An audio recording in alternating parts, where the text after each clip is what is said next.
পাবনায় আইসক্রিম ও মশলার বাজারে ভোক্তার অভিযান। পাবনা থেকে আমাদের প্রতিনিধি আব্দুল মমিন সাগরের পাঠানো তথ্যচিত্রে ডেস্ক রিপোর্ট।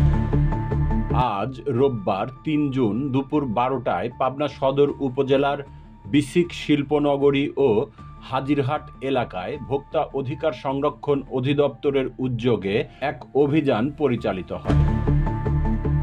বিসিক শিল্পনগরীতে অনুমোদনবিহীন রব আইসক্রিম সহ বিভিন্ন আইসক্রিম বিক্রির দায়ে নিউ আখি আইসক্রিমকে ২০,০০০ টাকা জরিমানা করা হয়। অন্যদিকে হাজিরহাট বাজারে ঈদকে সামনে রেখে মশলার মূল্য স্থিতিশীল রাখতে দুইটি দোকানে মূল্য তালিকা ও ভাউচার না থাকায় ৭,০০০ টাকা জরিমানা আদায় করা হয়। একই এলাকায় পশুর হাটে হাসিলের নির্ধারিত মূল্য অনুযায়ী বিক্রি হচ্ছে কিনা তা যাচাই করা হয়। অধিকাংশ বিক্রয় কেন্দ্র ঠিক থাকলেও একটি নির্ধারিত গরু মহিষের কাউন্টারে ভাউচার সঠিক মূল্য না রাখায় ২,০০০ টাকা জরিমানা করা হয়। অভিযানটি পরিচালনা করেন জাতীয় ভোক্তা অধিকার সংরক্ষণ অধিদপ্তরের পাবনা জেলা কার্যালয়ের সহকারী পরিচালক মাহমুদ হাসান রনি।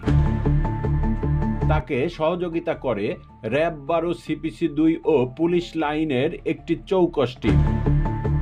সংশ্লিষ্ট কর্মকর্তারা জানান, জনস্বার্থে এ ধরনের অভিযান অব্যাহত থাকবে এবং ভোক্তাদের অধিকার নিশ্চিত করাই তাদের মূল লক্ষ্য। CNF TV.